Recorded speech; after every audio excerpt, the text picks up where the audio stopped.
السلام علیکم محترم ناظرین و سامعین، ڈاکٹر یاسمین طارق کی طرف سے خوش آمدید۔ آپ دیکھ رہے ہیں نور چراغ انسائکلوپیڈیا آف قرآن پاک، چیپٹر نمبر 36، سورۃ یاسین۔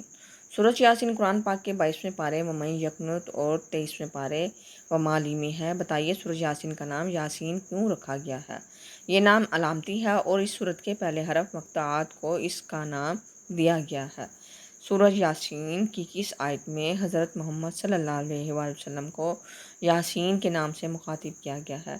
سورۃ یاسین کی پہلی آیت کے پہلے حرف میں۔ سورۃ یاسین 5 رکوعات پر مشتمل ہے۔ بتائیے سورۃ یاسین کا زیادہ حصہ کس پارے میں ہے؟ 23ویں پارے و مالی میں۔ سورۃ یاسین کی کل 83 آیات ہیں۔ 21 آیات 22ویں پارے میں اور باقی 62 آیات 23ویں پارے میں ہیں۔ ترتیب نزولی کے لحاظ سے سورۃ یاسین قرآن پاک کی 41ویں سورت ہے۔ موجودہ ترتیب بتا دیں۔ قرآن پاک کی موجودہ ترتیب کے لحاظ سے سورۃ یاسین 36ویں سورت ہے۔ بتائیے ہجرت کے وقت حضرت محمد صلی اللہ علیہ وسلم قرآن پاک کی کس سورت کی تلاوت فرما رہے تھے؟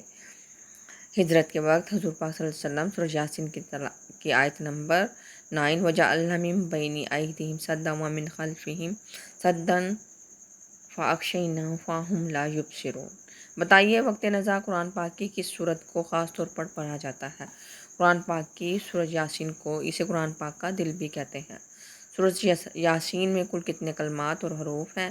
اس سورت میں 739 کلمات اور 3090 حروف ہیں۔ سورۃ یاسین قرآن پاک کی 5ویں منزل میں ہے۔ اس کی وجہ تسمیہ کیا ہے؟ اس سورت کی ابتدا میں جو حروف یاسین آئے ہیں اسی کی مناسبت سے اس سورت کا نام یاسین رکھا گیا ہے۔ سورۃ یاسین مکی سورت ہے۔ اس کی شان نزول بتا دیجیے۔ توحید، رسالت اور آخرت پر آثار کائنات سے عقلی دلائل اور آخرت کے عذاب سے ڈرانے کے لیے نازل ہوئی۔ ویڈیو کو لائک، شیئر اور سبسکرائب کریں۔ اپنی قیمتی رضائے سے ضرور آگاہ کیجیے گا۔ اللہ حافظ۔